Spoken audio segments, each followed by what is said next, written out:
Alrighty dann, liebe Leute, und damit ein herzliches Willkommen zu einer neuen Folge Shakes and Fidget mit mir und Basti. Und ein bisschen später als geplant kommen wir hier nochmal auf den Speed-Server zurück. Dort wurde ja ein Statement veröffentlicht. Dadurch, dass meine Tochter in der Nacht den ersten Befall von Kozeritis hatte, konnte ich da halt nichts dazu machen. Deshalb kommt es jetzt. Vorher sagen wir mal noch, ich habe mir jetzt nicht viele andere Meinungen auf YouTube oder so angehört. Ich habe im Discord mal ein bisschen überflogen und bringe jetzt eigentlich wirklich deshalb meine Meinung aus meinem Sichtfeld. Das mache ich ja mal ganz gerne. Und da könnt ihr natürlich auch anderer Meinung gerne sein oder teilen oder zum Großteil meiner Meinung sein. Ihr könnt ja gerne da auch in den Kommentaren nochmal eure Gedanken dazu verfassen. Und zwar, ganz nüchtern betrachtet, sehe ich positive Sachen, negative Sachen. Am Ende ein kurzes Fazit dazu oder so was so am Ende für mich übrig bleibt. Denn eins steht fest, der Speed-Server wird so, wie er ist, im Prinzip weiterlaufen bis zum Ende, wie ursprünglich geplant. Es wird kein Reset geben. Und ja, das sehr geil. Ich hätte mir gerne den Text nochmal durchgelesen.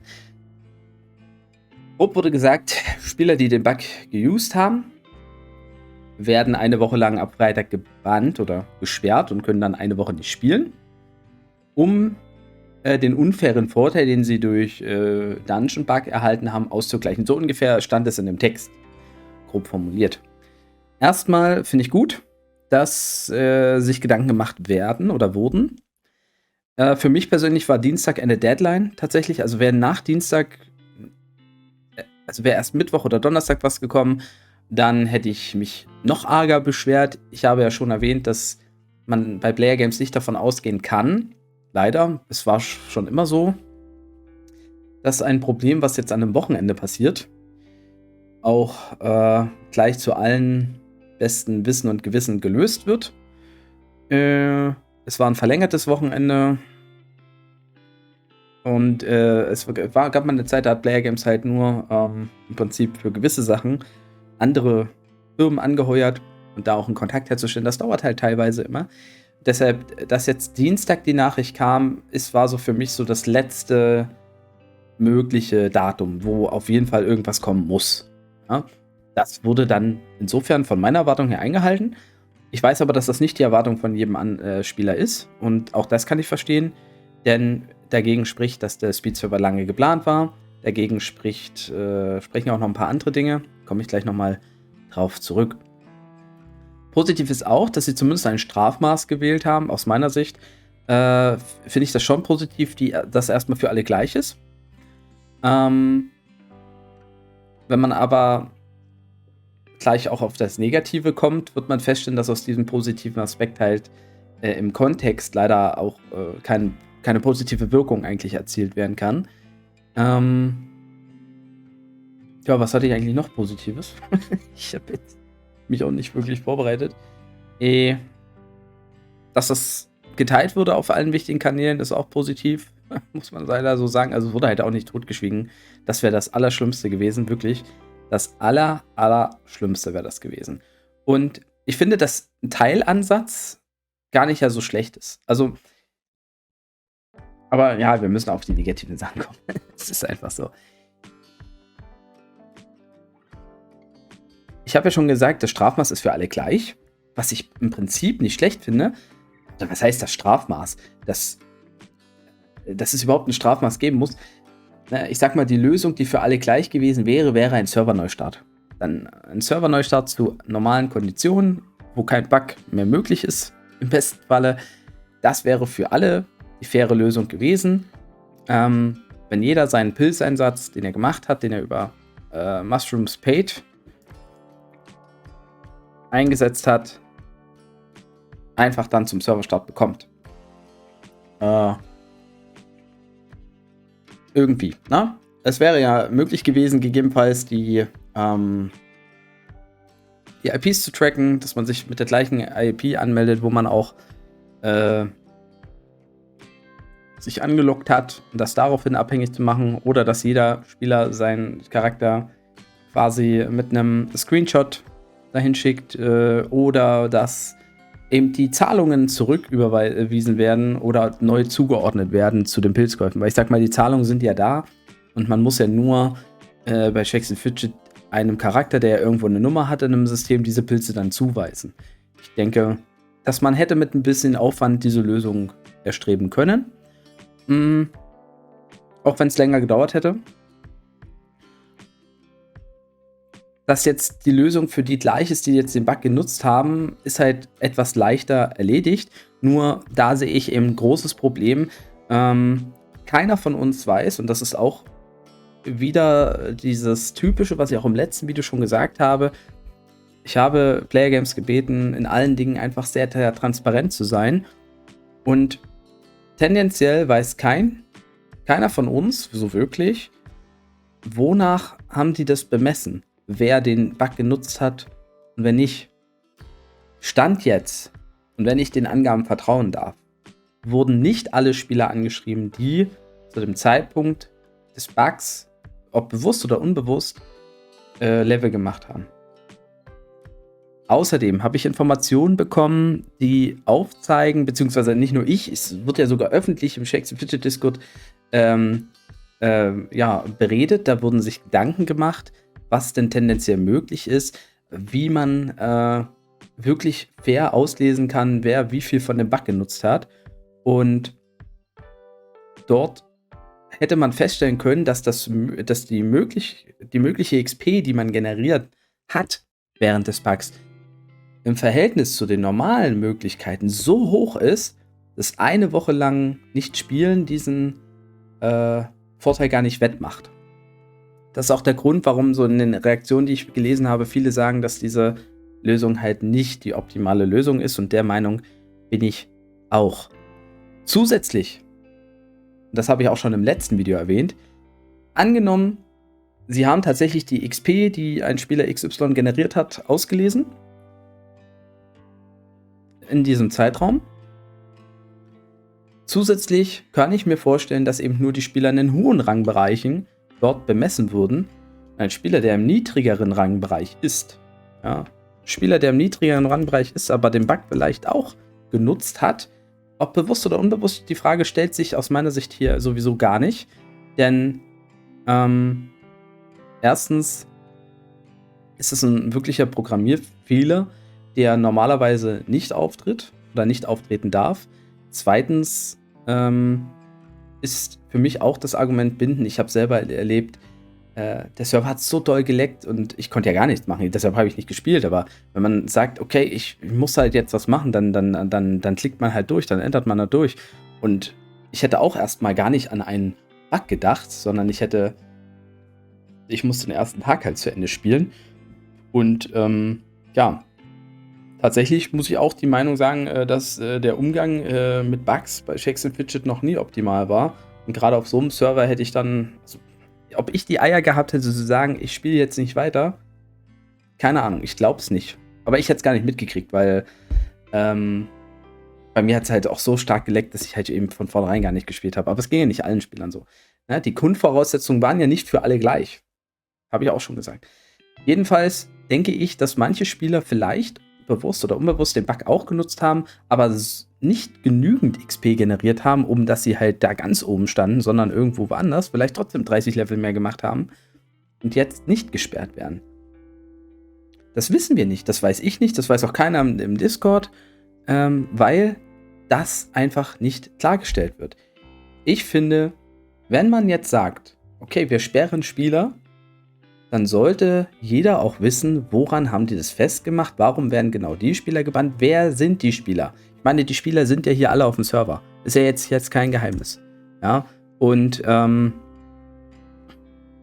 hätte man das nämlich auch besser nachvollziehen können, ob vielleicht tatsächlich diese Lösung etwas fairer ist, als es den Anschein hat. Aber dadurch, dass diese Fragezeichen nicht gestellt werden, dass Spieler, die mir gesagt haben, dass der Bug auch genutzt wurde, wenn auch nicht exzessiv, dass sie keine Info erhalten haben, dass sie auch gesperrt werden. Ich kann das jetzt natürlich auch nicht beweisen. Dementsprechend. Aber ich kann es mir vorstellen, dass es so ist. Ja, wie gesagt, allein aufgrund dieser Tatsache, allein aufgrund der Tatsache, dass auch nicht jeder Spieler die gleichen Voraussetzungen, selbst wenn nicht mal ein Bug da gewesen wäre, hätte ich gesagt, warum kann man denn den Server nicht restarten nach dem ersten Tag, wenn manche Spieler gar nicht spielen konnten und manche Spieler hatten halt nur ein bisschen Lag. Das ist ja einfach im Prinzip bei einem, keine Ahnung, bei einem Spiel, wo ein Event startet, wie zum Beispiel, selbst bei Fortnite gab es das, dass dann manches, zwar auch nicht immer, aber auch resettet wurde, wäre der Server-Restart dahingehend tatsächlich die einzig faire Lösung. Und dass diese Lösung nicht fair ist, liegt insofern auf der Hand, weil auch nicht jeder gleichwertig davon profitieren konnte oder wollte.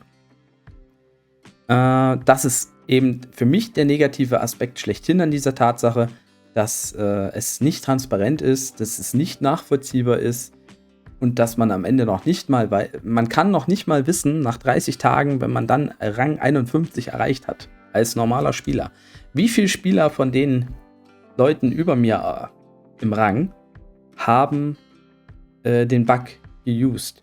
Und dann kommen wir zum nächsten Thema. Es ist sehr wahrscheinlich, auch hierfür habe ich keine hundertprozentigen Beweise, aber es ist sehr wahrscheinlich dadurch, dass der Bug so weitreichende XP generieren konnte, wenn man es clever gemacht hat, dass man anders als auf vielen Serverstarts, um ein hohes Level zu erreichen, gar nicht so viele Pilze ausgeben musste. Wenn man jetzt mal sagen will, wenn man einen Dungeon macht, man ballert 1000 Pilze in den Dungeon. Und von den 1000 Versuchen geht ja nur einer auf. Und der hat ja auch geringer XP. Es gab ja mehr XP für den Dungeon. Das ist ja Punkt 1.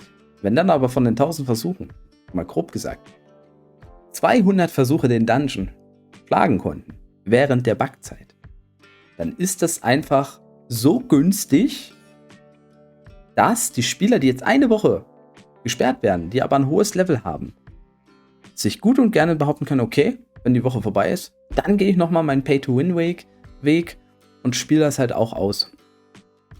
Und ja, die Spieler wären wahrscheinlich sowieso weit oben. Nichtsdestotrotz, klar, ist auch verständlich, aber sie hätten es unter gleichen Voraussetzungen geschafft. Und dann hätten sie vielleicht deutlich mehr Geld ausgeben müssen. Warum ich das Gefühl auch habe, ist, ich habe mir tatsächlich 800, ich habe einmal für 25 € noch aufgeladen gehabt. Ich habe überhaupt nicht exzessiv gespielt und ich bin ohne Bug auch schon so einfach und günstig durch die Dungeons gekommen, allein nur weil man so viel XP ja bekommt und so viele Level aufsteigt, schon ohne den Bug, steigt man so schnell im Level auf, dass man maximal mal eine Waffe braucht und dann kann man schon wieder viel mehr Dungeons schaffen. Und das geht ja dann noch weiter, wenn man, ich habe mich ja noch nicht mal, die Schattenwelt hat. Ich will gar nicht wissen, wie das dann hochgeht. Klar braucht man ein paar mehr Versuche, aber das, was ja sonst so teuer ist, ist so günstig. Und dann kommt ja auch noch dazu, dass alle anderen Spielinhalte ja auch günstiger sind. Die Festung zu skippen ist viel günstiger. Die Gladiator-Trainer auszubauen ist viel günstiger. Alles ist viel günstiger und normalerweise musste man das schon machen, um weit zu kommen. Und jetzt durch den Bug musste man es halt nicht machen. Das heißt, die Spieler, die den Bug nicht genutzt haben, können zwar aufholen innerhalb der Woche, müssen aber trotzdem mehr Pilze ausgeben, um das gleiche Achievement zu schaffen.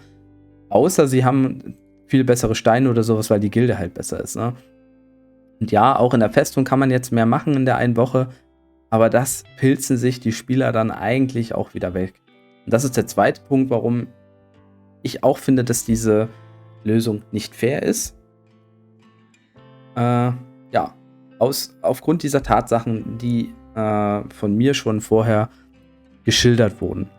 Und es tut mir halt auch ein bisschen so leid, weil der Server schon Spaß macht. Also man kann mich auch fragen, warum hast du jetzt nochmal 25 € in den Server gesteckt, obwohl diese Grundkonstellation so schlecht ist. Und da sehe ich mich zum Beispiel auch auf Dorsas Seite. Es macht halt tatsächlich Spaß zu sehen, was möglich ist mit so einem geringen Pilzeinsatz. Nach Tag 561 als Druide zu erreichen, wäre mit 500 Pilzen auf einem normalen Server noch nicht mal ansatzweise möglich. Und da habe ich den ersten Tag ja gar nicht gespielt. Also eigentlich binnen 4 Tagen. Aber nee, warte mal. 5 Tage kommt schon hin. Aber auch so, ich habe einen Tag keine Alu gespielt. Also, man wäre bei weitem nicht so weit. Ich habe nicht überall Steine drin. Da ist noch so viel Potenzial mit wenig Pilzen drin. In diesem Char hier. Und deshalb habe ich gedacht, ach komm, das will ich schon mitmachen. Und deshalb werde ich auch den Server auch weiterspielen. Einfach nur für mich. Und so viele Leute fühlen das ja ähnlich. Hatten aber auch die Hoffnung, vielleicht irgendwie, naja, wie sieht's aus? Vielleicht komme ich an die Top 50. Und werden halt dadurch doch enttäuscht. Also natürlich wird man dann sehen am Ende der 30 Tage, wie das Gesamtergebnis aussieht, aber ich sag mal, die Spieler, die jetzt eine Woche lang kein Level machen, das könnte man jetzt halt tatsächlich mal rausfinden ab Freitag, wie viele von den Spielern dann nach 30 Tagen in der Top 10 oder auch in der Top 50 sind. Und dann wird man gesehen haben, naja, hier war das jetzt so gut oder nicht. Und da wird es auch nachträglich keine Änderung geben. Das ist halt auch so schade. Und ich finde es, wie gesagt, nochmal allgemein einfach so schade, weil immer wenn es Probleme gibt, sage ich persönlich, warum kann sich der Spielehersteller nicht einfach ein bisschen transparenter darstellen, sagen, hier Leute, das ist jetzt hier der Punkt, wir haben erkannt, was das Problem ist, Folgeursachen, welche Maßnahmen ergriffen wurden und wie können wir das Ganze jetzt lösen. Man hätte ja auch mal diese Lösung, die sie sich erarbeitet haben, als Vorschlag bringen können. Dass man einfach mal auf dem Server einen Vorschlag macht und mal ein bisschen Feedback sich einholt. Ob man jetzt nur die Woche die Spieler sperrt oder die nächste Woche, ist doch dann auch wurscht. So sehe ich das zumindest. Ja, also keine Ahnung, ob das jetzt wirklich noch viel ausgemacht hätte. Warum kann man nicht alle Möglichkeiten nutzen? Und es gibt sehr, sehr viele kluge, schlaue Köpfe innerhalb der Shakes & Fidget Community, vor allen Dingen in Deutsch, aber auch im englischsprachigen Bereich, werden sich gute Gedanken gemacht und Sachen getestet.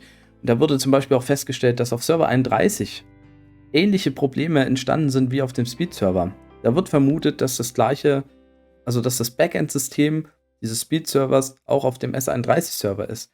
Und der Bug wurde ja verursacht durch extreme Lags, durch Serverprobleme. Was heißt, in Zukunft kann es sein, dass auf jedem Serverstart oder wo auch immer plötzlich vielleicht, wo die gleiche Engine läuft, gleiche Probleme darstellt. Das sind jetzt Fragen, die stehen im Raum, die passieren können. Und wenn der Spielehersteller einfach seit 1-2 Jahren mal den Weg gehen würde und zu sagen, hier, Leute, 4-mal im Jahr, wir schreiben mal alle Punkte auf, auf welchem Stand ist unser Spiel jetzt, was haben wir vor. Das wurde ja ein bisschen im Interview damals gemacht mit dem neuen Backend, was angekündigt wurde. Man muss ja keine Features spoilern, aber man kann ja sagen, was genau programmiert wird, was das Ziel dieser Programmierung vielleicht ist, worauf wollen wir hinausarbeiten, wird der Speed-Server, auf welchem Engine-Level wird der kommen, wie gesagt, man könnte das ja einfach machen, ohne dass Probleme entstanden sind. Einfach so eine transparente Roadmap, damit alle Spieler sich auch ein bisschen identifizieren können, vielleicht eben auch Vorschläge einreichen können, wie man gewisse Progresse noch optimieren kann.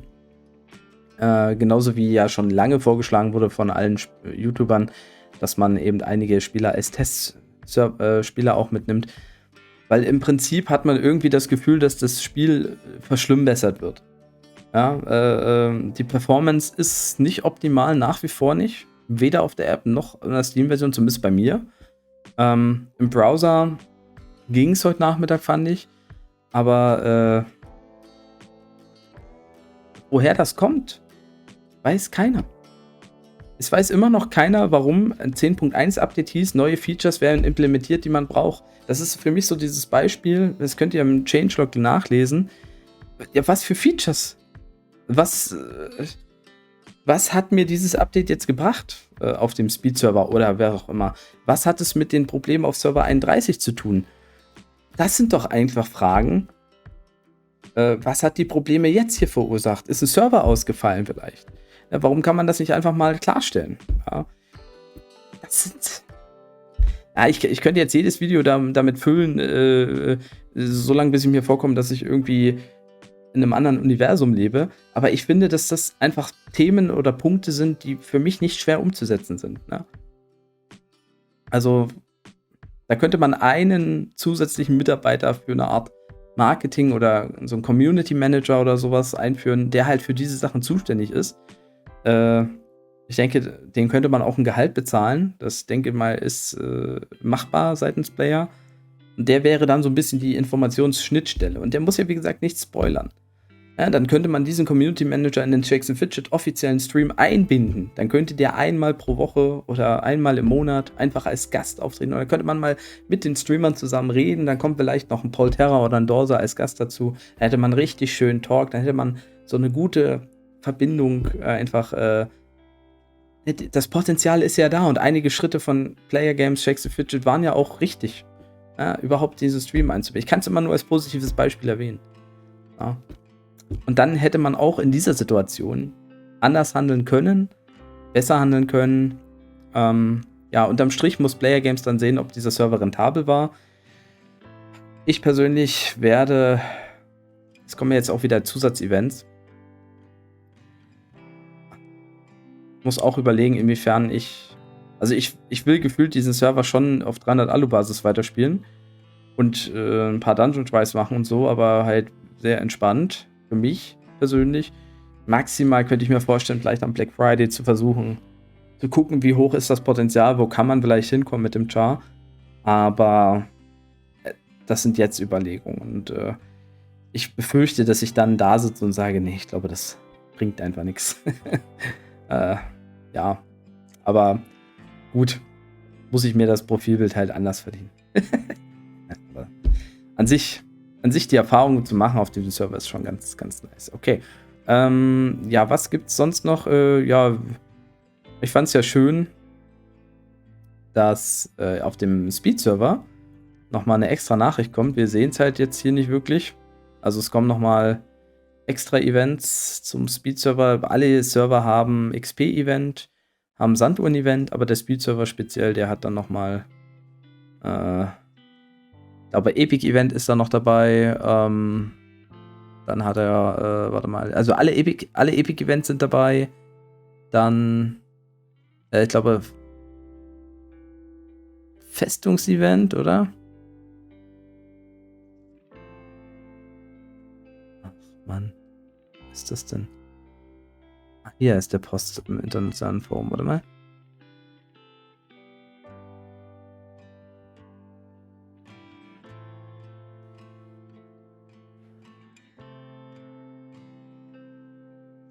Epic Quest, Good Luck und Shopping Spree, Sense of Time Special, Fantastic Fortress, also Festung und Schmied-Event ist dabei und Seelen-Event ist dabei. Also quasi so ein gefühltes Alle-Event, wie früher. Und am Donnerstag eben das spezielle Diwali-Event heißt es im internationalen Raum, dass man Lucky Coins in Quest finden kann, 40 Mal das Glücksrad spammen kann und Würfelspieler 20 Mal spielen kann. Das ist ein Event, was zum Beispiel auf den anderen Servern, so zumindest hatte ich das Gefühl, auf den anderen Servern wurde das nicht mal als Ingame-Nachricht gestellt. Das ist im Forum sichtbar, im Discord und halt auch auf Twitter oder Instagram. Das ist also, ja, naja. So viel zu dem Thema. Also ich werde jetzt wahrscheinlich, solange jetzt auch nichts anderes mehr kommt, auch nichts mehr sagen. Ich möchte nur noch mal abschließend erwähnen zum Speed-Server. Ich würde persönlich, auch wenn man jetzt nicht auf dem Server ist oder wie auch immer, nicht die Leute an den Pranger stellen, die exzessiv den Bug geused haben. Weil die sind aus meiner Sicht nicht das Problem. Oder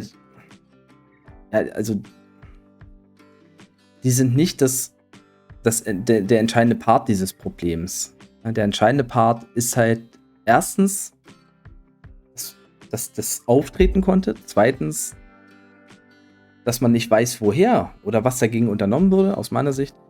Drittens, die Lösung für die Spieler auf dem Server nicht optimal ist. Ja,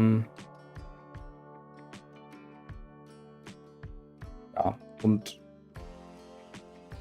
klar, für den einzelnen Spieler, der vielleicht was erreichen will, da sind diese Spieler dann schon das Problem. Aber ich meine mal jetzt allgemein Hersteller, Server und Community. Damit haben jetzt die einzelnen Bug-User nichts zu tun. Und es gibt ja wirklich auch viele, die das nicht so exzessiv betrieben haben oder tatsächlich nicht gemerkt haben, aber das habe ich schon erwähnt, die teilweise ja aber trotzdem vom Bug profitiert haben und die meines Erachtens nach, soweit ich weiß, nicht bestraft werden. Und das ist dann auch nicht fair. Also in allen Ecken und Kanten. Gut. Ja, ansonsten, wenn ich dazwischen komme, seht ihr dann morgen W40-Analyse und bedanke mich, dass ihr zugeschaut habt. Ich muss jetzt noch ein bisschen klicken auf 3 Servern, muss ein bisschen zacki machen. Ja, dann würde ich sagen, haut rein, macht Tschüss und Servus. Euer Basti.